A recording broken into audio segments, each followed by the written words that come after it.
let's talk about human design.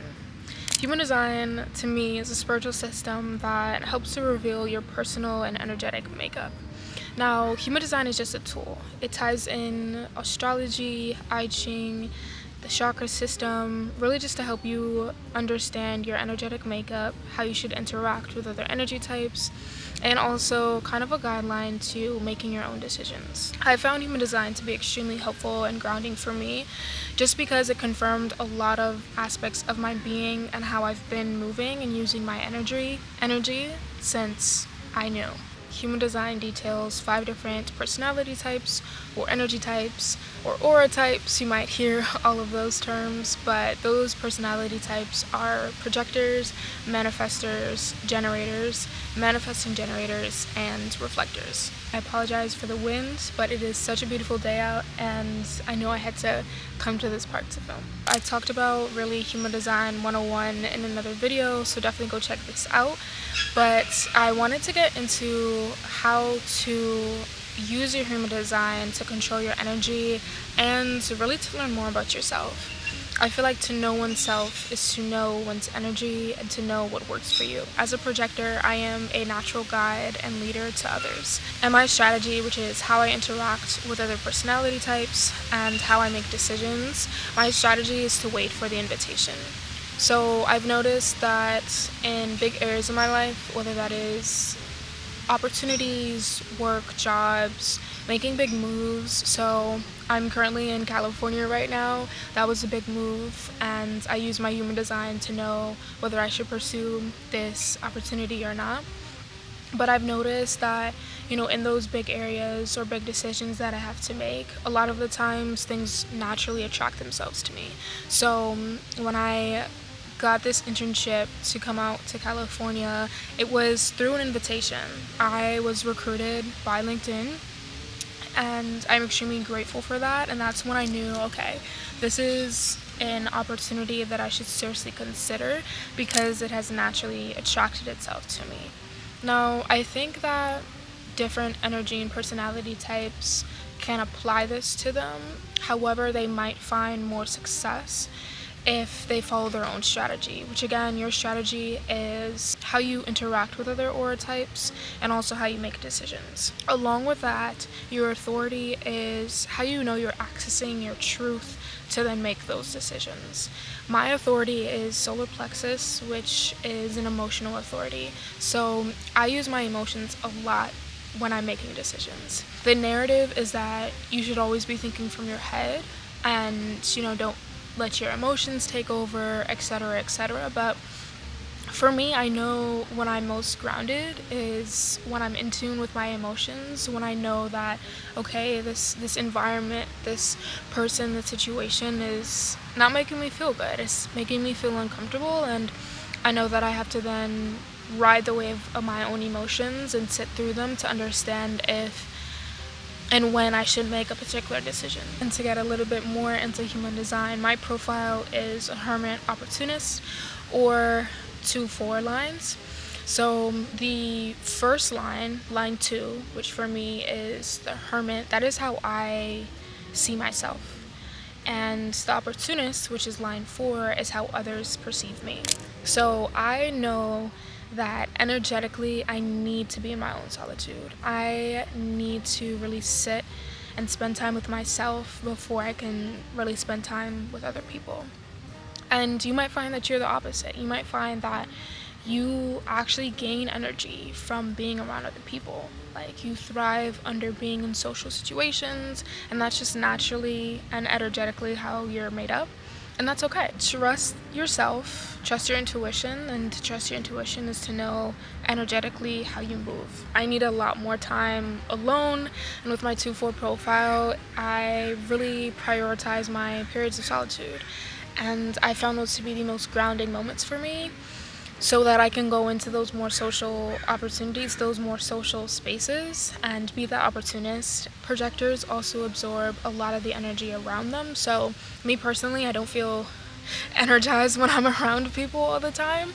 I do think it depends on the person, and again, this is just a guideline for you to understand how you even interact with other energy types. So I might interact better with a generator. You might interact better with a projector. It really just depends, and I think that human design gives you that baseline and that guideline to then move forward, especially if you find that you're constantly feeling out of body, you constantly feel that you need to get your life together. I think that's a telltale sign that you're just not in touch with your energy, because in those moments where you're in touch with your energy, you always feel grounded no matter what is happening in your life. Whether your current life situation is not where you want it to be, being in touch with your energy really allows you to stay grounded and to trust that everything is going to work out for you. And again, human design is just a tool. Take what resonates and leave the rest. There are some things that my body graph or my chart tells me about myself, and either I haven't tapped into that yet, or I just don't feel as aligned as the other details that it tells me. I also want to know that when your energy is always outside of yourself, when your energy is always concerned about someone else or their business, you will constantly lose yourself. And as I was just saying, you will constantly feel out of place. You will feel like things are very chaotic or hectic in your life. And a lot of the time, it's just because you're disconnected from your energy. You don't know how and where your energy is needed. You don't know how or where your energy is fueled. And that, again, is just a sign for you to kind of just take a step back and understand how you work. I also think, too, when you're distracted by other people and trying to quote unquote save other people or support other people, you more times than not tend to lack in your own self-care and your own self-love. My short film on self-love really tries to just share the ways in which I practice self-love. And again, for me personally, that is solitude, that's cooking and really diving into my own hobbies. That's celebrating my small wins, no matter how small they are.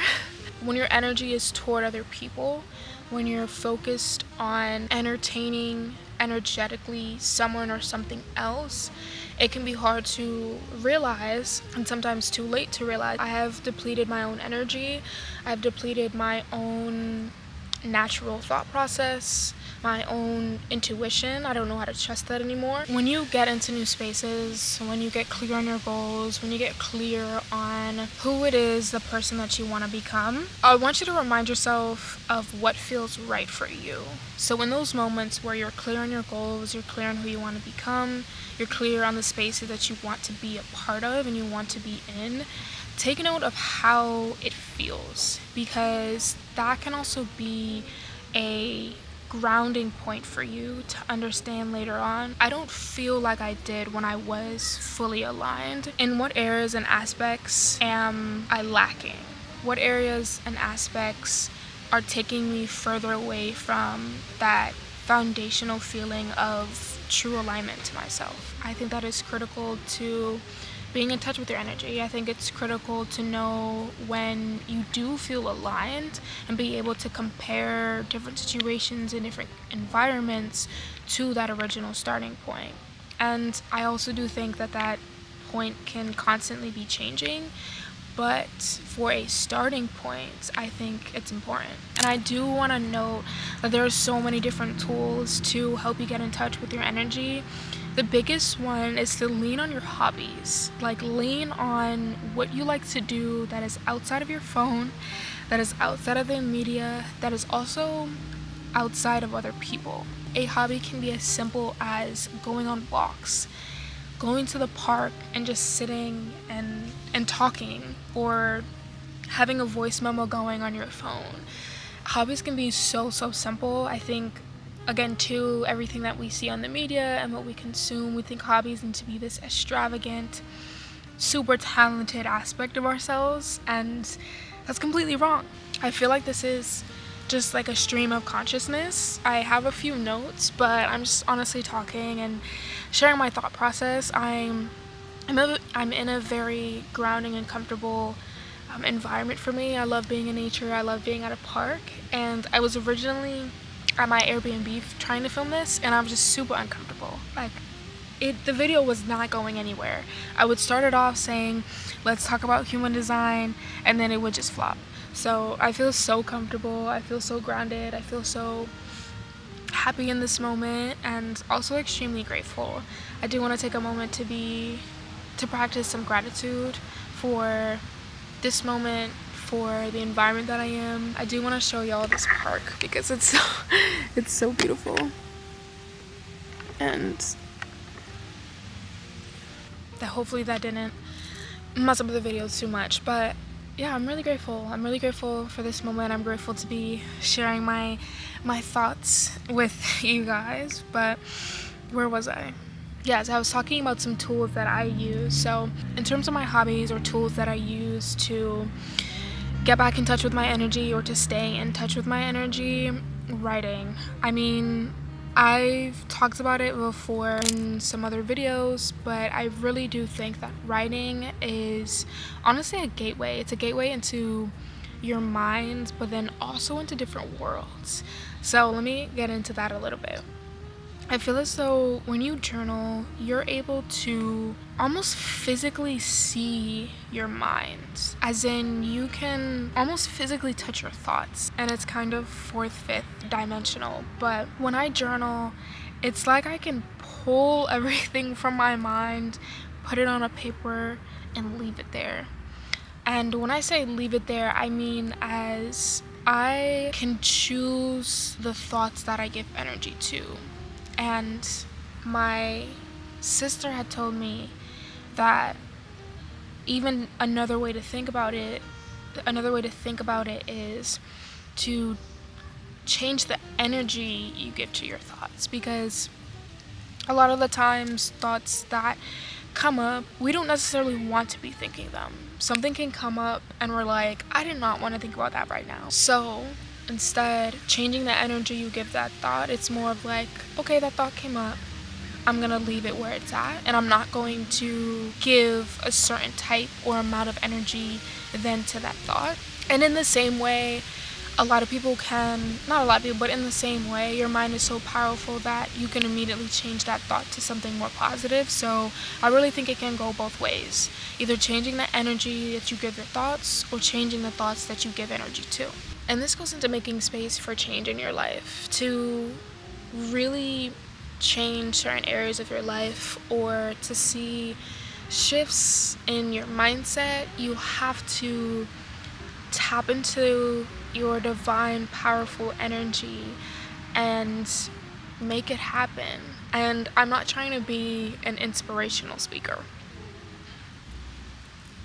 You're much more powerful than you think you are, and that just takes you to be more reflective, to tap into the moments where you feel the most aligned to yourself and use that energy then in everything that you do. I am now practicing to lead with love in everything that I do, and also to lead with detachment, and I can start a whole nother video just based on that. But I do try to lead with love. I do try to give myself a lot of grace. Even in filming this video, I tried filming this yesterday, and again, I was feeling just really uncomfortable, and tap into my energy and say, okay, energetically, I'm not even aligned to film this video, so I'm not. We may disregard those feelings, and that is not something that we should do, because our intuition and our body and our minds most of the time will let us know. We'll feel it. Even if it's light, it will let us know. Being able to put everything onto paper and leave it there has been really helpful for me to, one, clear up my mind, but then also to be able to discern what really deserves my energy and my time. Same way, movement.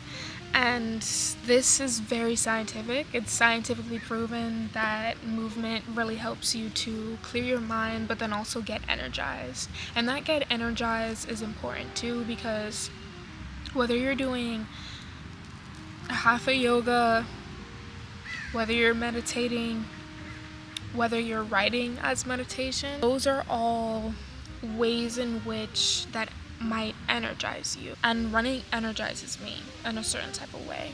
So I know that, say if I started my day off by running, energetically I'm already gonna be at a high, Like, I'm already going to be on a very high vibration. I'm already going to feel like myself. I'm going to feel aligned, and I'm going to tackle the day that way. I want to talk about having a healing community because I feel as though it's not talked about enough. It is so grounding to have people around you who pour into you just because they want to.